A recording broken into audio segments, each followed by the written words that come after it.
Bonjour à tous et à toutes, bienvenue encore une fois sur la chaîne Décompté Advice. Alors aujourd'hui, pour vous, comme promis lors de la précédente vidéo, nous allons parler d'une thématique qui tient à cœur, qui est aussi d'actualité, très importante.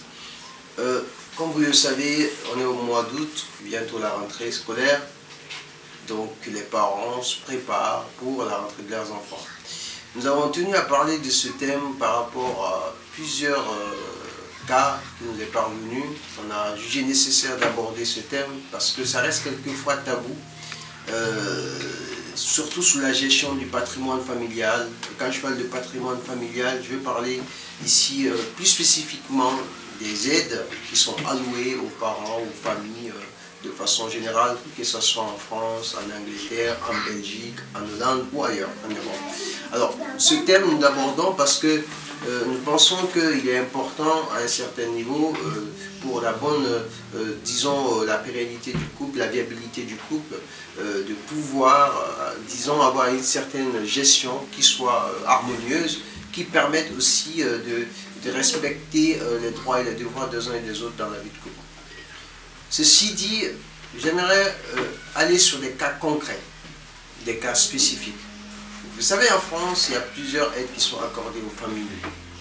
Aux familles, que ce soit les allocations de rentrée scolaire, que ce soit les allocations familiales, que ce soit l'aide au logement, que ce soit le RSA, ainsi de suite. Par ailleurs, en Angleterre, on peut appeler ça le cheap benefit pour les aides accordées aux enfants. Hein, ou bien d'autres types d'aides qui sont apportées aux parents, aux familles, ainsi de suite, qui ont des revenus modestes. En Belgique, j'ai été informé d'un cas. Il s'agit du cas d'une personne qui est mariée, qui est un compatriote d'ailleurs, je le dirais, qui a une épouse et qui, avec son épouse, économisait de l'argent. Ils économisaient de l'argent dans l'optique d'investir sur leur avenir. Et qu'est-ce qui se passe? Le monsieur accumulait de l'argent et à chaque fois, cet argent, il l'injectait dans l'achat des biens, des voitures très chères, qui coûtent cher, excessivement cher, en faisant des prêts et en complétant avec cet argent-là. Et il est arrivé une fois qu'il a acheté une voiture qui coûtait plus de 20 000 euros, je crois, et même pas quelques temps après, il a eu un accident. Bon, son épouse a voulu qu'ils injectent ce fonds-là dans l'achat d'un bien immobilier, d'un appartement qui pourrait être beaucoup plus impactant pour leur vie qu'une voiture. De la même façon, il y a d'autres cas de ce type pour d'autres personnes qui prennent cet argent pour aller épouser notre épouse, notre femme, ici ou au bled, ainsi de suite. Mais ce que j'ai envie de dire, pour situer les responsabilités, le patrimoine de ce type, c'est vrai que ça appartient au couple, de façon générale. Et comme je le dis, en tout cas selon mon appréhension des choses et de mon propre avis, c'est l'homme qui a l'autorité dans le foyer. C'est le premier responsable du foyer. Quand vous avez la possibilité, parce que vous avez des revenus modestes, d'avoir de l'aide de l'État, il est important, en tant qu'homme, que vous fixiez les règles, ou que vous vous compreniez avec votre partenaire. Parce que la vie de couple, ça se mène à deux. La femme n'a pas à dire, oui, ce sont des aides qui sont accordées à la famille, donc j'ai l'exclusivité de la gestion.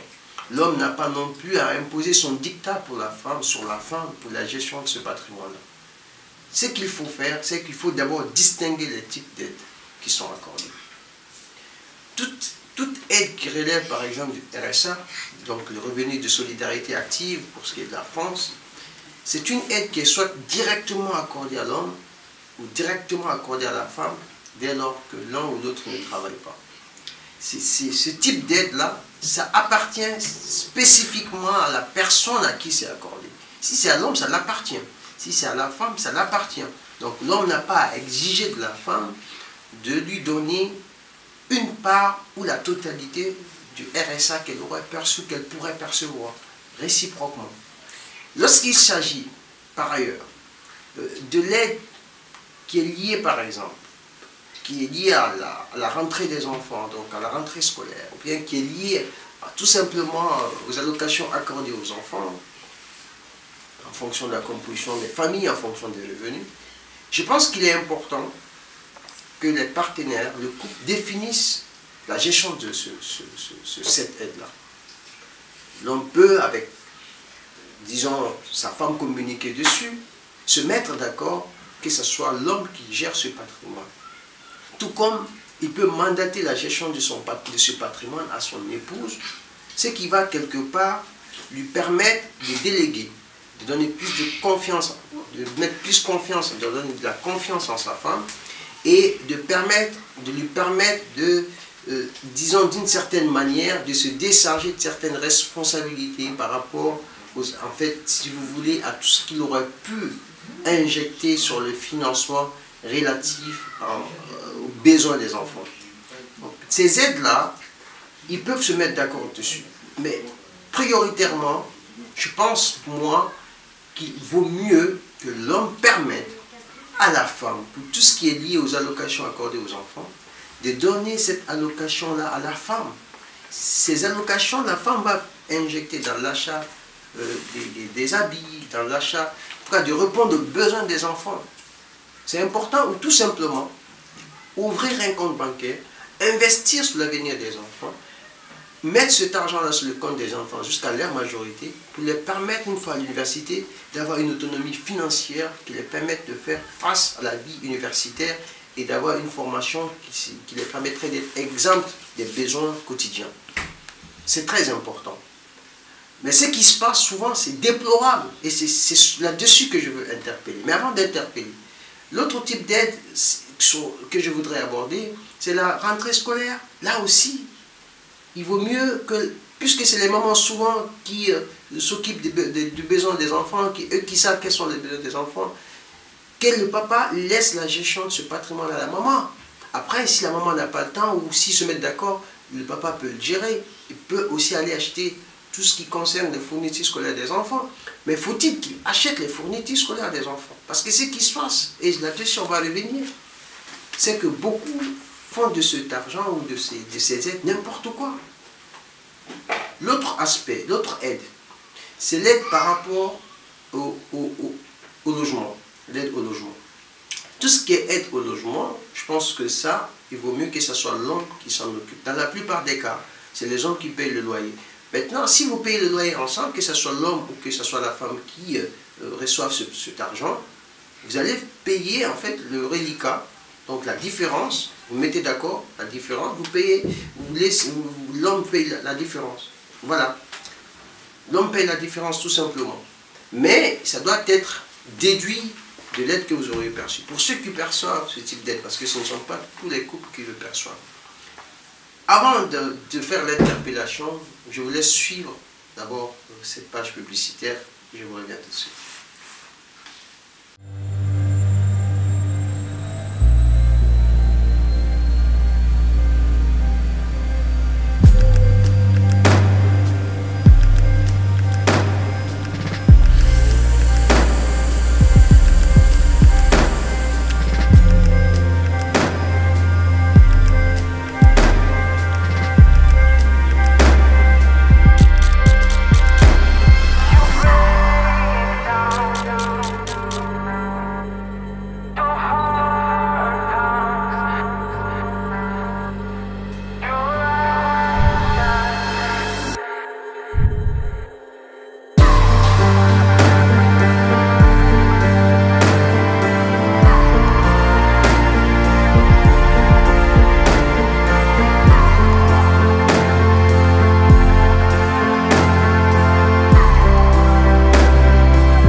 Alors, la deuxième partie, comme je le disais tantôt, c'est pour interpeller. Interpeller les familles, interpeller les diasporas, surtout les diasporas.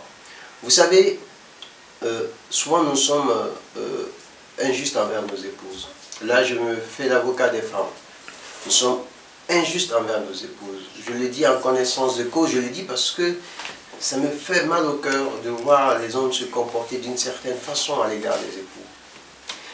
Donc, les épouses sont pour nous nos complices, nos amis, nos sœurs, elles sont tout pour nous, les mamans de nos enfants. Pourquoi? Ça sert à quoi de se quereller autour des sommes, maudites sommes qui ne représentent rien du tout? Vous savez, c'est pas parce qu'on prend une femme au bled, on l'envoie ici, qu'on se croit tout permis sur elle. Non. Non, je suis désolé, mais on se trompe. À quoi bon semble de prendre l'argent qui est accordé aux enfants? Et là, comme je le disais, on est au mois d'août. Actuellement, toutes les familles, certaines familles, pas toutes, hein, qui sont dans ces dérives-là, autoritaires, s'apprêtent à s'accaparer des aides qui sont accordées à leurs enfants pour en faire n'importe quoi. C'est dommage. Je suis désolé de le dire, mais c'est une triste réalité. Mais vous allez me laisser dire ça en langue locale.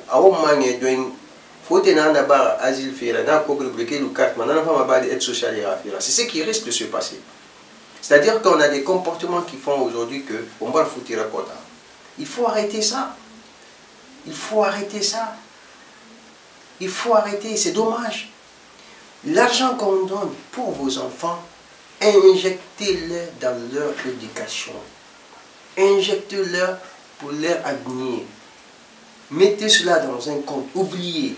Ne prenez pas cet argent pour aller pour aller épouser à gauche, à droite ou pour acheter des trucs qui n'en valent pas la peine. Alors que vous avez l'avenir du couple à construire, l'avenir des enfants à bâtir. Et en plus de cela, vous faites vraiment de l'injustice. Ce qui est dommage, c'est que certains hommes prennent cet argent, ils ne donnent même pas, ils n'investissent même pas sur l'éducation de leurs enfants. Qu'est-ce qu'il y a comme héritage qui soit meilleur que l'éducation des enfants? Nos premiers héritages, ce sont nos enfants. Il faut investir sur eux. Il faut investir sur eux. Non seulement on ne donne pas de nos propres poches, mais ce qu'on donne aux enfants, on en fait un capital commercial, on en fait un capital personnel. C'est dommage, ce sont nos enfants, c'est vrai. Nous avons la responsabilité de leur avenir, la responsabilité de leur éducation. Mais on n'a pas à faire du tort aux enfants. On n'a pas à faire du tort à nos épouses. Tu ne peux pas t'accaparer, même si tu avais... Il faut savoir que quand on se marie, en tout cas de l'appréhension que j'ai, des valeurs qui me sont inculquées, et je pense que pour ceux qui me suivent, c'est pareil. Quand on se marie, l'égalité homme-femme, oui, je suis pour, on est d'accord, mais la responsabilité du couple, la responsabilité de la vie de couple, la responsabilité de la vie de ménage, la responsabilité de couple incombe d'abord à l'homme. Cette responsabilité voudrait dire qu'il a des obligations.